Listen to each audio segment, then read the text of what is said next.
start the talking section of a vlog before evening, after 8 p.m. Stay tuned because it hasn't happened in a while, this Vlogmas. But today is the very first day of the Cozy Little Readathon, and so I am getting back into vlogging. I decided this week to take a little bit of a break from vlogging. I was just feeling really overwhelmed. I do work retail, so it is the busiest time of the year, and I have been working a lot of hours. I still work tomorrow, so I'm not done with the work week yet, but I am working over 40 hours, which is a lot already, but especially when you're working in like a fast-paced retail environment, it definitely feels like a lot more than 40. So there's that. So I took a couple of days off, especially because one day this week I actually worked a double shift because I had to fill in for someone else. So I haven't had much time to put into things like reading and filming vlogs and doing like extracurricular stuff like that. My focus was really just on working. And when I was home from work, I was making sure that I actually, you know, slept and ate and took care of my dog and hung out with my fiance and just like did the things that I need to survive and just like take care of my basic needs before doing like extracurricular stuff, like time-consuming hobbies, I guess, like YouTube. So I took a little bit of a break and now I'm back and it's Cozy Little Readathon time. I'm so excited. I'm gonna be reading 3 books for this readathon just because I need to get 2 of them finished by this weekend actually, because they are Libby library holds, so they automatically get returned by the end of this weekend if I don't finish them. So those need to be priority, and that is Harry Potter and the Order of the Phoenix, and that is going to be for the prompt. It has Burrow in the title, but it's read like a cozy read, and Harry Potter, you can't get much cozier than that. Granted, the 5th and the 6th books are exponentially darker than the first couple of installations, but still, when I do read Harry Potter, I do just get like a cozy, homey feeling. So I'm going to be trying to read those. I'm reading the audiobooks. I am about 2 hours into the audiobook of Order of the Phoenix, and I think that's like a 25-ish hour audiobook, so not very far at all. I listened to that a little bit while I got ready this morning and then on my lunch break. And then the next book that I'm going to try and read, and this one is a physical book, and this is for the prompt Read a Wintry Book. I'm kind of stretching the prompt on this one because it's not overtly wintry, but that would be Ninth House by Leigh Bardugo. I don't know, maybe this has to do with the winter, and maybe the winter is a setting. I know it takes place at Yale, so I'm assuming that it kind of starts in the fall and goes through the school year. So winter would be in it, but also just this cover gives me very wintry vibes. Black and silver are just very, like, it's just a very wintry color palette to me. The silver especially. So I'm definitely going to be making some progress in this tonight. I am only on page 10. I just started it before I realized I should probably like hop on here and actually talk to my camera because I've just done like B-roll footage today. So that's what I'm gonna do, is read some Ninth House. I don't really have anything that I need to do tonight. It's just going to be a very laid back night, which is awesome. And then tomorrow I don't work till 2 p.m. So I definitely have some wiggle room to stay up a little bit later than I normally would and read. So I am hoping to do that. I'm going to put on some ambient music while I read this. The booktube channel, or the channel that I love listening to for that, is Ambient Worlds, I think it is. They just have like the most awesome fandom like soundscapes that are like hours long, which are so great for reading or studying or writing, pretty much anything that you like need to focus for but still want to like have some great background noise. Those are perfect. So I'm gonna be reading this, listening to, I don't know, I'll pick one that strikes my fancy. And then also I got these at the gas station today because these are Sours. And I didn't think they made Sours anymore, but apparently they're just like Mike and Ike Sourlicious, and they have the Sours logo there. But I used to love Sours, so I'm definitely gonna be eating these while I read this, although currently, right now, the scene that I'm reading, again on page 10, so it's not much of a spoiler, there's some sort of like ritual going on and like an operating table, and it's kind of graphic, so maybe I won't eat while I read for a little bit. Might want to hold off on that. I'll update you guys a little bit later.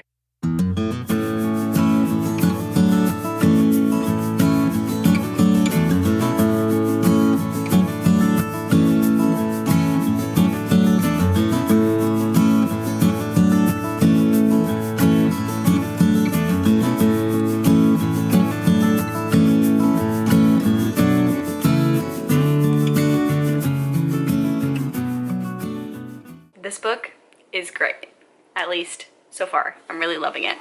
I am on page 114. There's 2 different timelines going on in this book, and one of them takes place in winter. So this does actually fit the prompt a little bit better than I thought of read a winter-inspired book. I'm really glad that I picked Ninth House up because at its core it is about a girl going to Yale. It's exploring the secret societies that Yale has. So it's based on like a very real concept of secret societies, but make them magical and like give them powers, and it's really good. So definitely I have learned that that trope, like an outsider coming into some sort of like established school setting where they're like establishment people, and unless you have been doing this for like generations, you don't really belong. I either love or hate them. There's no in between for me. Don't come for me because I know a ton of people love this book, and I might give this book a chance later on, but The Secret History by Donna Tartt,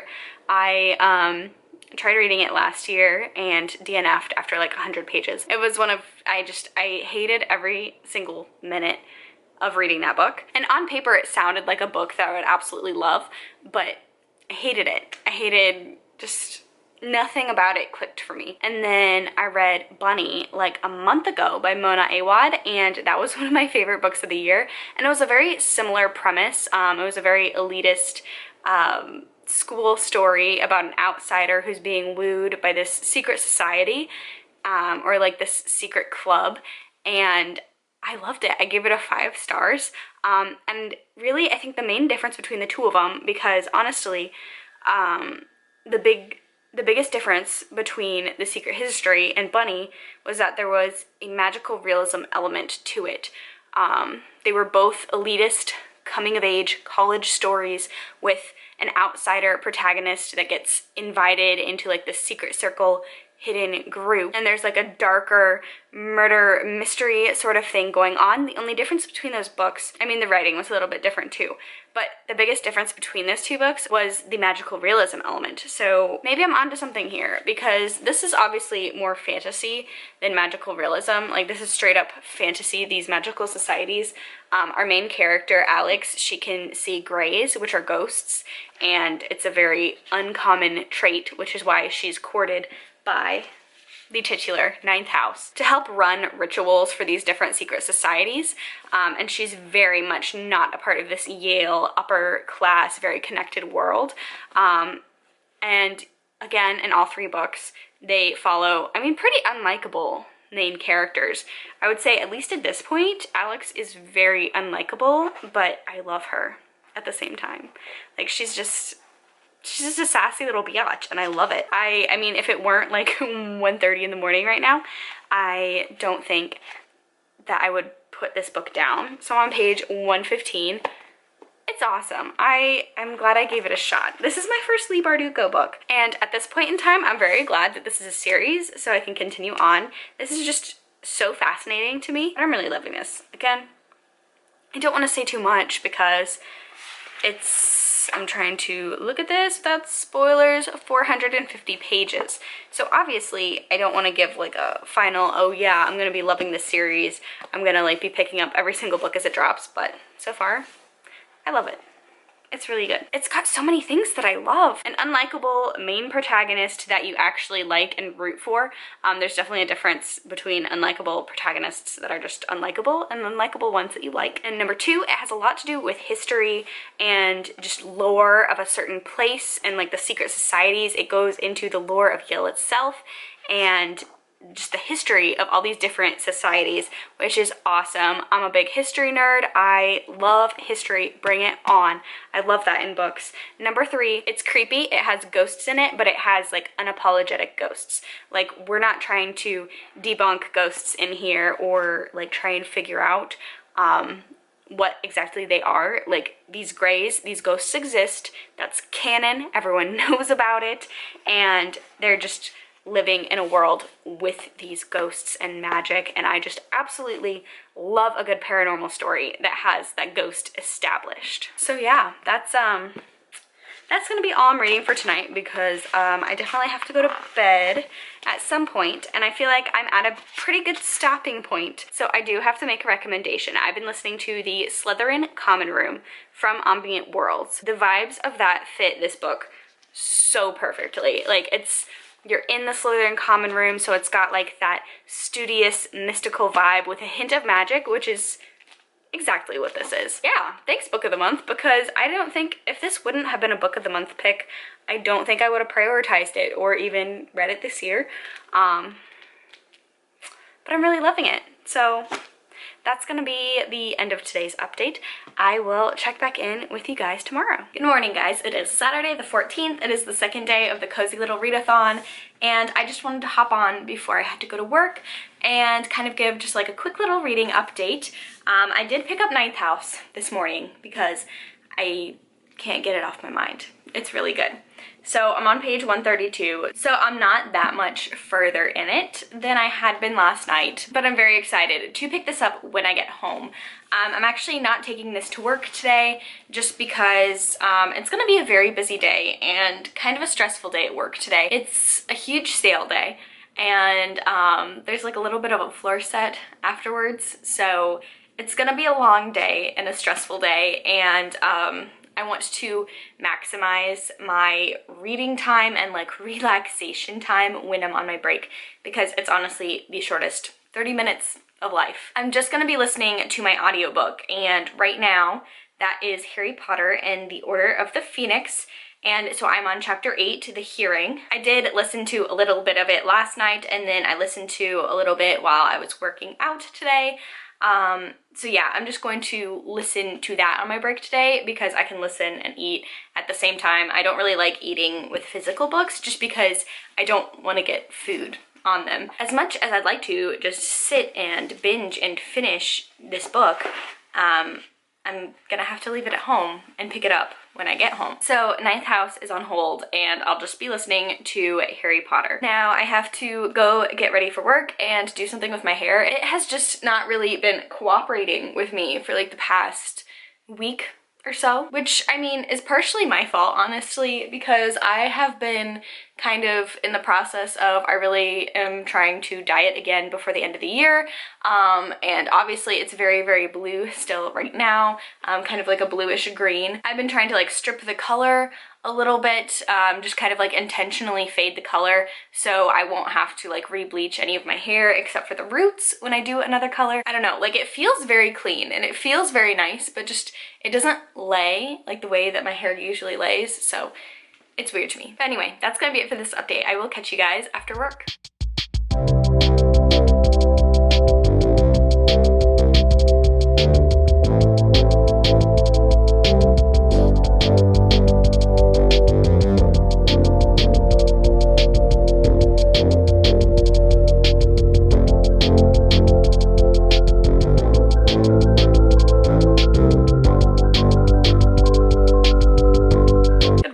It is Sunday, December 15th, and it is the last day of the Cozy Little Readathon. So the 24-hour readathon started at midnight last night, and I had every intention of participating as much as I could, but I didn't get done with work until, let's see, 11:30, and then I got home and I did have to eat and kind of wind down before bed. So I did get some reading of Ninth House in, just like I think 2 chapters before bed, and I do still have to work today. It is, let's see, 9 something. It's 8:53 right now. I have to leave at 9:20 for work, so I couldn't read like as late as I wanted to, but I did do that. And I've been getting ready for work today, and I've been listening to Harry Potter and the Order of the Phoenix. I really need to buckle down on this because I still have 20 hours left. So that's gonna be an investment. I just got to that part, slight spoilers for Harry Potter if you haven't read it already. Chapter 9, The Woes of Mrs. Weasley, and the first thing that I listened to this morning was Harry's trial and him getting acquitted. And I am curious to see by the end of this book how I feel about it, because as a child this was my hands down least favorite book out of all of them. But let me do some quick Googling here. When Harry Potter and the Order of the Phoenix came out, it was in 2000 something. It was in 2003, and I read it when it first came out. So if it was published June in 2003, then I would have been going into 3rd grade when I read it. Wow, I always thought I was older than that. I always thought I was in 5th grade for some reason. I was just in 3rd grade. I guess it is. I guess it did come out in 2003. I thought I was a little bit older when it came out. Anyway, so I was in 3rd grade when this book came out, and I read it for the first time, and I definitely didn't understand, you know, in the 4th book, again, this whole discussion is going to be spoilery, so just kind of skip ahead if you haven't read Harry Potter. In the 4th book, at the end, it ends with Harry, a 14-year-old child, seeing what I would call one of his better friends by the end of the book at Hogwarts dying in front of him, being murdered in front of him. So that's traumatic. That would be a traumatic thing for an adult. You know, I'm 24 now. If that happened to me, I would lose it. So the fact that this happens to this 14-year-old boy is like something that didn't occur to me, I guess, if that makes sense. Like, so knowing that, going into the Order of the Phoenix, that's Harry's mindset. Like, he's affected by that. And he doesn't get counseling for it. He doesn't have a support system. And honestly, I mean, maybe this is an unpopular opinion. Maybe it's not. I am not the biggest Dumbledore fan. I really, like, the first couple of books, I think he's fine. And then I just think he uses Harry as a pawn. And just, I get his merit, but I just don't really like him as a character. I think he's really manipulative. And I mean, if Sirius gets a lot of flack for treating Harry as a lot older than he is, then definitely Dumbledore does too, because he expects Harry to do the most. So anyway, Dumbledore is keeping him isolated right after he sees the death of someone that he's pretty close to. I mean, honestly, at this point in the book, other than Ron and Hermione, Harry hasn't really made any. I mean, maybe his Quidditch team, but again, in a lot of books, you don't really see that bond that I would assume that would be had in the Quidditch team. But you really start to see Harry becoming friends with Cedric. You think they're worthy opponents, they're grabbing the cup together, they're taking it as a double win, and then he just gets murdered, and Harry has to go back to the Dursleys, who absolutely hate him, who emotionally abuse him, and he's cut off from everyone. And he's isolated. Ron and Hermione are writing these vague letters to him. And he's a 15-year-old boy. Like, a lot of emotional things are happening to pretty much everyone at around that time without that added trauma. So he is just, I mean, this is honestly Harry Potter and the year he became a sassy bitch. I mean, he's always been one, which I love about Harry. But like, there's so many great lines in here, like, you can't give a Dementor the old one too. Yeah, I love it. So like, it makes sense he has so much angst in this because he needs help. Your boy needs help and he never gets it. I get why, you know, he's not going through extensive therapy. It's a fantasy series, not contemporary. But I mean, maybe that should be normalized too. There are a lot of messed up things in the wizarding world. And the lack of a counselor at Hogwarts seems to be one of them. There's so much trauma that the students go through on a daily basis, just thinking about the amount of times Harry and his friends are involved in things. But not only that, but like, you know, the random time Draco curses Hermione in the face and she has to get like facial reconstructive hexing to fix her teeth and stuff like that. Like, they can't be the only people that happens to. I feel like therapy would be needed at Hogwarts. Yeah, he's coming from a very dark place. Then his first re-entrance really back into the wizarding world is this trial where he's being tried, and it's so unfair. Just a kid, and they're treating him like he's some hardened criminal, and you see the first glimpse of Umbridge, and you see Fudge being an absolute a-hole. And I think maybe that's the part of this that my 3rd grade self wasn't really prepared for, was the amount of rage that you feel on Harry's behalf when these things are happening to him. Like, the beginning of the trial, especially when Fudge is asking these questions and not even giving Harry a chance to answer for himself, that made me upset. Sure, us muggles don't have Quidditch, but we do have, well, we kind of have a right to a fair and speedy trial. There's a lot of angst in this book, and this one is kind of setting up more of like the political intrigue, like the whole world, like the whole wizarding world thinks kind of Harry's like laughingstock because they don't want to believe that Voldemort is back, and I get it. It was a catastrophe last time. No one wants to think that just 15 years after all of that happened that the big bad comes back again. It sucks, but just having Harry be treated as a laughingstock, you just get so angry on his behalf, and just nothing is going right for him pretty much. His friends both get prefect badges, and I mean, honestly, Dumbledore, that's another thing that like, I don't know. I mean, J.K. Rowling kind of wrote the characters so that I don't really see anyone else in Gryffindor house that would be a standout, but like, Harry's going through it already, and really you think that giving this boy who always feels like he has to live up to something, that he has to like save the world like on his shoulders, and who has been through a lot of trauma, and you really think that giving his two really only very close friends at this point other duties to keep them away from him and to kind of separate them from him and make him feel like other again. And I know at the end that he says it's because he thought Harry had too much on his plate and that would be another responsibility that he wouldn't want. But how about you just ask the kid? You know, you guys have that back and forth relationship where if Dumbledore would have been, hey, I'm thinking about giving this to you, like, would you want to take this on? No pressure. If you don't want to do it, I'll pick someone else.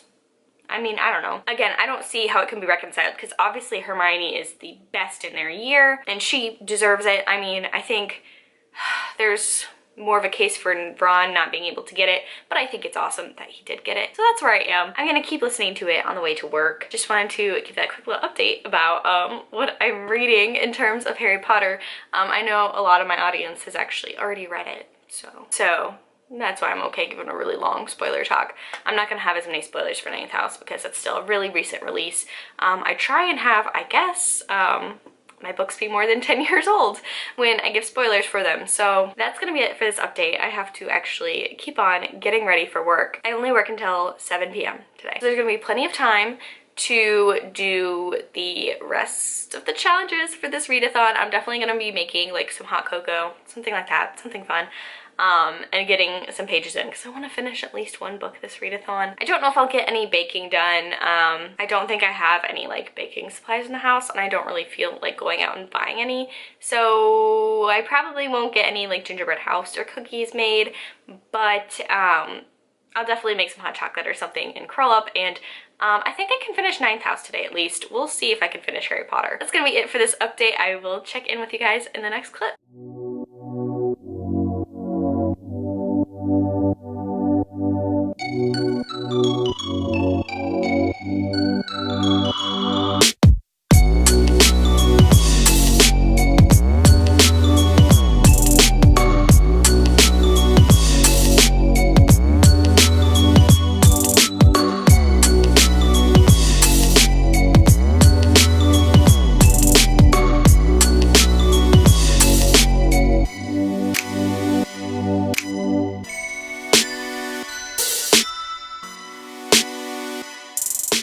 Good morning, guys. Welcome back to the vlog. So today is Monday.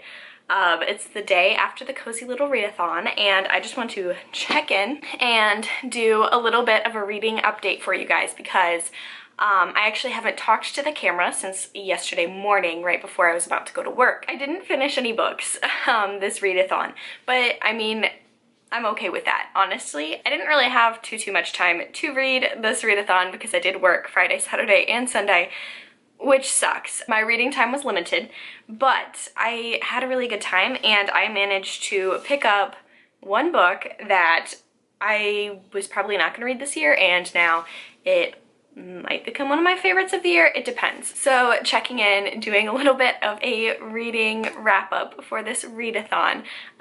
The first book that I was reading was Harry Potter and the Order of Phoenix. I was reading this on audiobook and I got like 40% of the way through. As a kid, this was my least favorite of the Harry Potter books, hands down, and I don't think that's necessarily an unpopular opinion. I think it's at least just going off of like my family for a sample size. I know it's my sister's least favorite. I know it's my fiance's least favorite. That he stopped reading the books because of the fifth one because he couldn't get through. It's a lot of people's least favorite book, and I think if you started reading them as a kid, like when they first came out and everything, if you're starting to read them as a child, because the first two especially are very much children's books, right? The series gradually becomes a YA series, and that change in tone can be jarring if you're reading them all back to back to back at the same young age as you yourself are like graduating from like children's books to young adult books. I feel like that's probably a big reason. But yeah, I just really remember not liking this book, and most rereads, honestly, I would skip it. Like, I'm not proud to say that. Like, I used to have such chaotic reading tastes as a child. But yeah, on my rereads, sometimes I would skip it. Other times I'd kind of like skim and like read the important chapters or what I thought were important information. So yeah, going through this reread, I was not looking forward to reading this one. It is a hard book in a lot of aspects. It's very hard to be Harry, but I'm enjoying it a lot more than I thought I was. And honestly, I think it's moving up. I don't think it's my least favorite book now. There's a lot of really good moments in there. First of all, you meet Luna Lovegood, and I love Luna.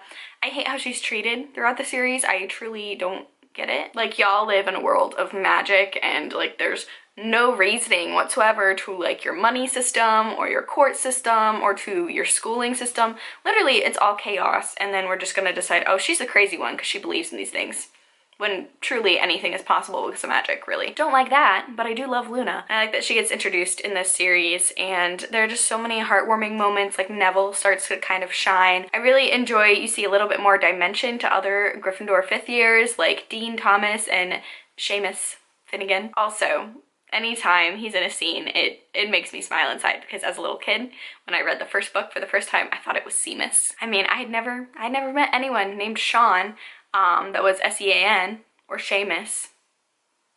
So I thought it was Seamus for too long. Enjoy seeing like that dynamic there. They're not just like stock characters. I do really enjoy Dean as a character. As a side character, I wish he would have gotten more, but Sassy Harry is sassy in this one, and it's great. So many one-liners, like when he's talking to Umbridge in Umbridge's class for the first time, and she's like, who do you think is going to come attack you? Like, there's nothing out there. He's like, oh, I don't know, maybe Lord Voldemort. Like, sassy Harry there. And then Hermione's talking to him about how he can't like confront Draco because Draco might make his life harder because Draco's a prefect now. And Harry's like, oh, I wonder what it'd be like to have a hard life. Can't relate. Like, Sassy Harry is great in this one. So I'm really enjoying that one. And I'll probably finish it within the next couple of days. And then Ninth House by Leigh Bardugo, I got pretty much exactly halfway in this one. And I'm loving it. I know this has gotten some mixed reviews, some very mixed reviews.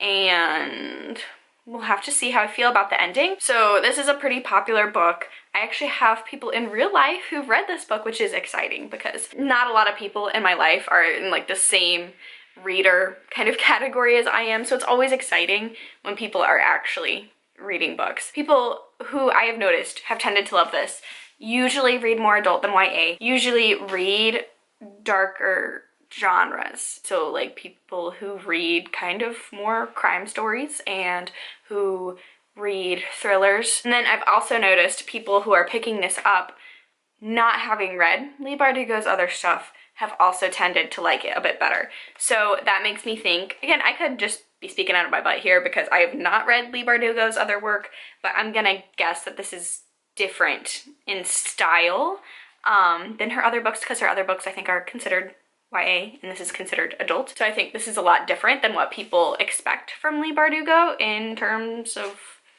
writing style, content style. I don't know which one, but I know it's different. So I find that interesting. So I'll have to see when I finish this one if I still love it, because right now it's sitting at a very high rating for me. I don't know. I really like Galaxy, or Alex, as a main character. She's so unlikable in such a relatable way. I mean, she's been through some trauma in her life. I just realized I picked up 2 books with like characters that are really going through the most for like a happy, joyous readathon. If that's not my brand, I don't know what is. So she's going through a lot. There has been some trauma in her life that has led her to kind of move her whole life path. This one, I'm not going to be going into like spoiler talks as much as Harry Potter, because Harry Potter's more than 10 years old at this point, so I don't feel bad giving spoilers. I also already had a spoiler tag in it. This one's super new, so I'm not gonna give spoilers. But she was very much on a road to destruction.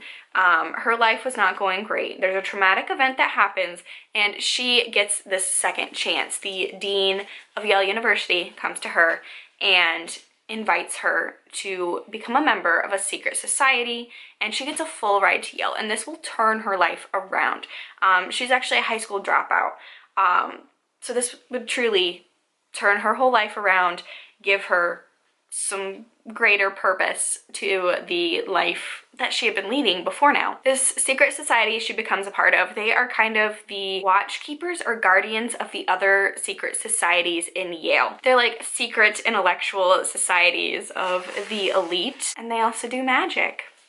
So to prevent any of them from like doing catastrophic things or overstepping boundaries or doing terrible magic or like using magic in the wrong way, secret society that Alex has become a part of is kind of like the guardians of that. They watch over the ceremonies, they make sure no one is overstepping. There's a murder that happens, and Alex kind of believes it's someone going rogue from one of these societies, so it's like a murder mystery but also fantasy elements. There's a bunch of ghosts in here. It is graphic. There are trigger warnings.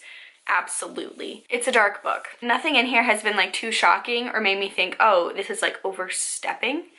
But I will say there are a lot of trigger warnings just from where I've gotten so far. There's a lot of talk about drug abuse and people dying from overdoses, and there are descriptions of that. There is sexual assault on a minor. There's a graphic description of a young college-age girl who gets murdered and what her body looks like after the fact.